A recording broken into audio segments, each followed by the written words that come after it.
Book 1. Canto 13. The sacrifice finished.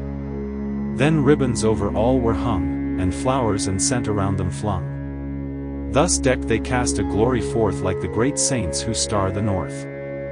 The sacrificial altar then was raised by skillful twice-born men, in shape and figure to behold an eagle with his wings of gold, with twice 9 pits and formed threefold each for some special god. Beside the pillars were the victims tied, the birds that roam the wood, the air, the water, and the land were there, and snakes and things of reptile birth, and healing herbs that spring from earth, as texts prescribe, in scripture found, 300 victims there were bound. The steed devoted to the host of gods, the gem they honor most, was duly sprinkled.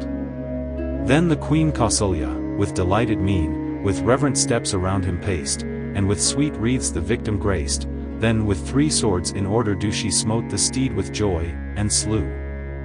That night the queen, a son to gain, with calm and steady heart was fain by the dead charger's side to stay from evening till the break of day.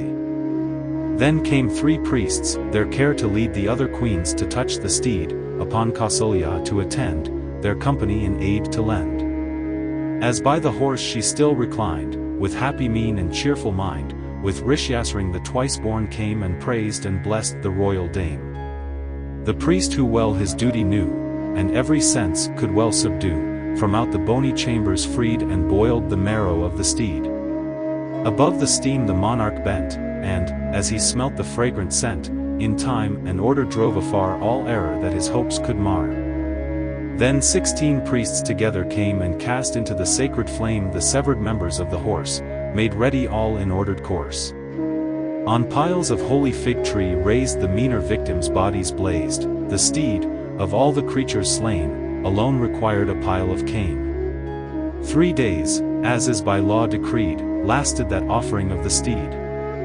The Chattishtam began the rite, and when the sun renewed his light, the Ukthya followed, after came the adoratress holy flame. These were the rites, and many more arranged by light of holy lore, the aptorium of mighty power, and, each performed in proper hour, the Abhijit and Visvajit with every form and service fit, and with the sacrifice at night the Jayadishtam and Ayu's rite. The task was done, as laws prescribe, the monarch, glory of his tribe, bestowed the land in liberal grants upon the sacred ministrants.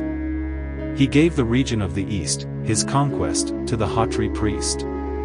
The west, the celebrant obtained, the south, the priest presiding gained, the northern region was the share of him who chanted forth the prayer. Thus did each priest obtain his meed at the great slaughter of the steed, ordained, the best of all to be, by self-existent deity. Ikshvaku's son with joyful mind this noble fee to each assigned, but all the priests with one accord addressed that unpolluted Lord, 'tis thine alone to keep the whole of this broad earth in firm control. No gift of lands from thee we seek, to guard these realms our hands were weak.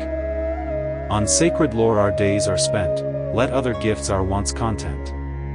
The chief of old Ikshvaku's line gave them 10,000 kine, 100 millions of fine gold, the same in silver 4 times told.